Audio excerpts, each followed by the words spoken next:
Joining us now, Sandy Villery is co-portfolio manager of the Villery Balanced Fund, and Emily Rubin is a financial advisor at UBS Global Wealth Management.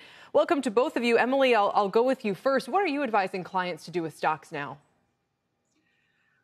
Well, all of our clients are very concerned about inflation, taxes, and the markets being at highs. So, we have to think about both the short term and the long term. In the short term, we actually do think that there's some more room to run on the reopening trade, though perhaps outside of the U.S. for some of the markets that are a little behind on the vaccination front. We saw over the last 6 weeks, Europe outperformed the U.S. by 4 percentage points as they got their vaccination program in line. And we think the next trade there is likely in Asia, particularly Japan, which is about 6 weeks behind Europe. But we also want to focus our clients on the long term.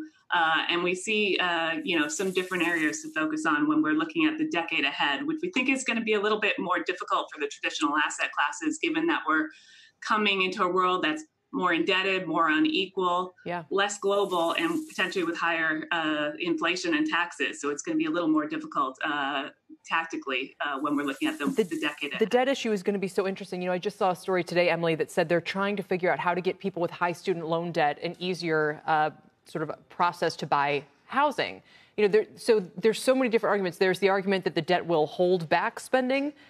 There's the argument that, once you service the debt, you're going to unleash spending. And now there's this whole different dynamic, which is to say that those high debt levels have no bearing on the level of spending because it just might be sort of like the debt to GDP levels that Japan or the U.S. has been dealing with. It just seems to get piled on with very little sort of consequence on what you can do day to day.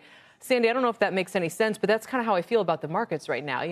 They just leave me scratching my head. You could make an argument for owning stocks because we're in deflation, an argument for owning stocks in case we're in inflation, an argument.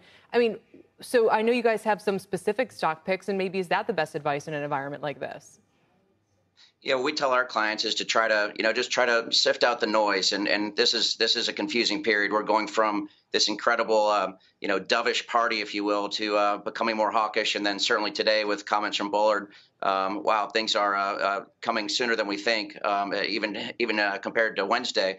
But we want to take this opportunity to look at, names that have been beaten up, sift through the rubble, and maybe find some things, especially as the market sells off in terms of commodities and cyclicals in this reopening trade. Maybe there's some great opportunities. A few that we like, Caesars Entertainment. We think they're doing really, really well fundamentally. And so we would like to buy on these dips and hopefully make money over the long run for our clients. And you also like Palomar Holdings, which is a P&C insurance company, First Hawaiian. Shepard Smith here. Thanks for watching CNBC on YouTube.